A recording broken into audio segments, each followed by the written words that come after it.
Hi friends, എല്ലാവർക്കും നമ്മുടെ മറ്റൊരു വീഡിയോയിലോട്ട് സ്വാഗതം. വളരെ ടേസ്റ്റി ആയിട്ടുള്ള ഒരു റെസിപ്പിയാണത്.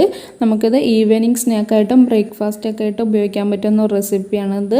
പിന്നെ നമുക്കിത് വളരെ സിമ്പിളായിട്ട് ചെയ്തെടുക്കാനും പറ്റും. അപ്പോൾ നമുക്കിത് എങ്ങനെയും ചെയ്യണമെന്ന് നോക്കാം.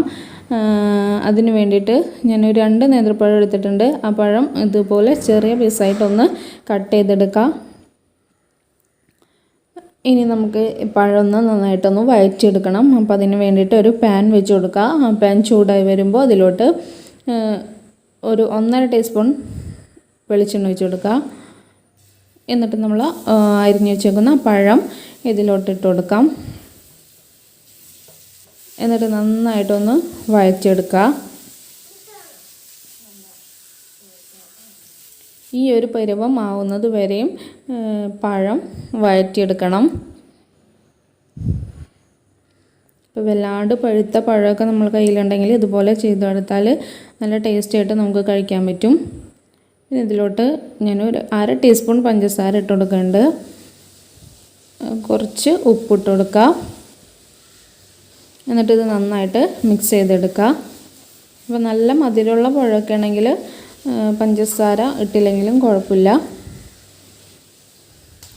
മധുരം വേണമെന്നുള്ളവർക്കാണെങ്കിൽ പഞ്ചസാര കുറച്ചിട്ട് കൊടുക്കാം.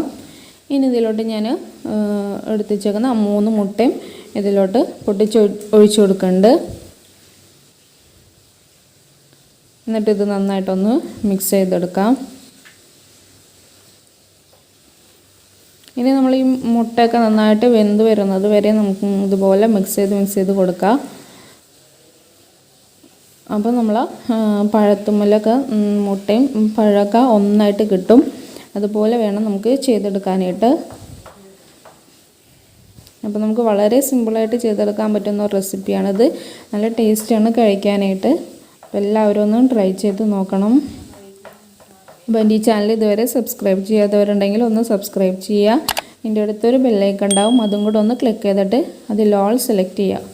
അപ്പോൾ ഞാനിടുന്ന എല്ലാ വീഡിയോസിൻ്റെ നോട്ടിഫിക്കേഷൻ നിങ്ങൾക്ക് ലഭിക്കുന്നതായിരിക്കും. അപ്പോൾ ഇതുപോലെ നന്നായിട്ട് മിക്സ് ചെയ്ത് കൊടുക്കുക. അപ്പോൾ ലോ ഫ്ലെയിമിലിട്ടിട്ട് വേണം ഇങ്ങനെ ചെയ്തെടുക്കാനായിട്ട്. അല്ലെങ്കിൽ നമ്മൾ പഴമൊക്കെ പെട്ടെന്ന് കരിഞ്ഞു പോകും. അപ്പോൾ നമുക്ക് വളരെ സിമ്പിളായിട്ട് ഉണ്ടാക്കിയെടുക്കാൻ പറ്റുന്ന റെസിപ്പിയാണത്. അപ്പോൾ നമ്മൾ റെസിപ്പി ഇവിടെ റെഡി ആയിട്ടുണ്ട്. അപ്പോൾ എല്ലാവരും ഒന്ന് ട്രൈ ചെയ്ത് നോക്കുക. അപ്പോൾ എൻ്റെ ഈ വീഡിയോ ഇഷ്ടപ്പെട്ടെങ്കിൽ ലൈക്ക് ചെയ്യുക, ഷെയർ ചെയ്യുക.